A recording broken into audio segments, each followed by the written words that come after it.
குரங்கு மற்றும் நிலா ஒரு காலத்தில் அமைதியான சிறிய காடில் மைலோ என்ற ஒரு ஆர்வமிகு குரங்கு வாழ்ந்தது.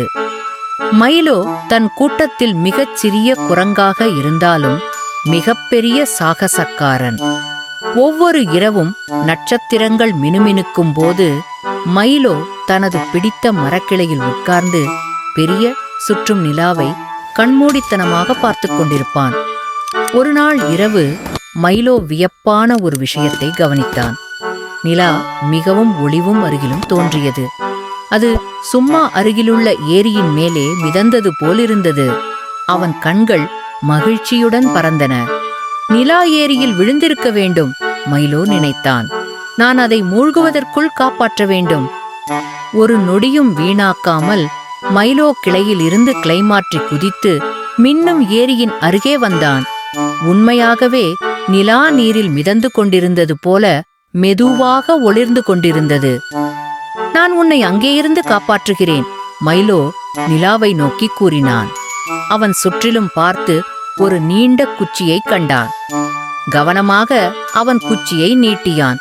நிலாவை நீரில் இருந்து எடுக்க முயற்சித்தான். ஆனால் எவ்வளவு முயற்சித்தாலும் நிலா அசையாமல் நீரின் மீது மிதந்து கொண்டே இருந்தது. நான் நேராக நீருக்குள் சென்று அதை எடுக்க வேண்டியதுதான், மைலோ முடிவு செய்தான். அவன் குளிர்ந்த நீரில் குதித்து பலமுறை மிதந்து முயற்சித்தான். ஆனால் நிலா அவனுடைய பிடியில் சிக்காமல் தொலைவில் ஒளிர்ந்து கொண்டிருந்தது. தளர்ந்து போன மைலோ முடிவாக இரையை பார்த்தான். அங்கே வானத்தில் உயரமாக நிலா அவனை சந்தோஷமாக பார்த்து கொண்டிருந்தது. மைலோ ஆச்சரியமாக கண் சிமிட்டினான். ஒன்றும் புரியவில்லை. நீ ஏரியில் இல்லை, நீ மேலே இருக்கிறாய். அங்கே அருகிலிருந்த ஒரு பழைய புத்திசாலி ஆந்தை இது எல்லாம் நடந்ததை கவனித்து மெதுவாக சிரித்தது. ஓ மைலோ என்றாள். அது தண்ணீரில் நிலாவின் பிரதிபலிப்பு. உண்மையான நிலாவானத்தில் இருந்து கொண்டே இருக்கும்.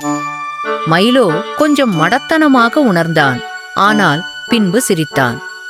சரி, குறைந்தது நிலா பாதுகாப்பாக இருக்கிறது என்று தெரிய வந்தது என்றான் நீரிலிருந்து வெளியேறி. அவன் தனது மரக்கிளைக்கு திரும்பிச் சென்று நிலாவை நோக்கி பார்த்து மெல்லச் சொன்னான், நான் இன்னும் உன்னை கவனித்துக் கொள்வேன், ஏதாவது நடந்தால்.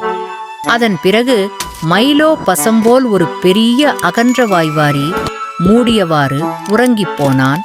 வானத்திலிருந்து அவரின் நண்பனாக ஒளிரும் நிலாவை தழுவிக்கொண்டு.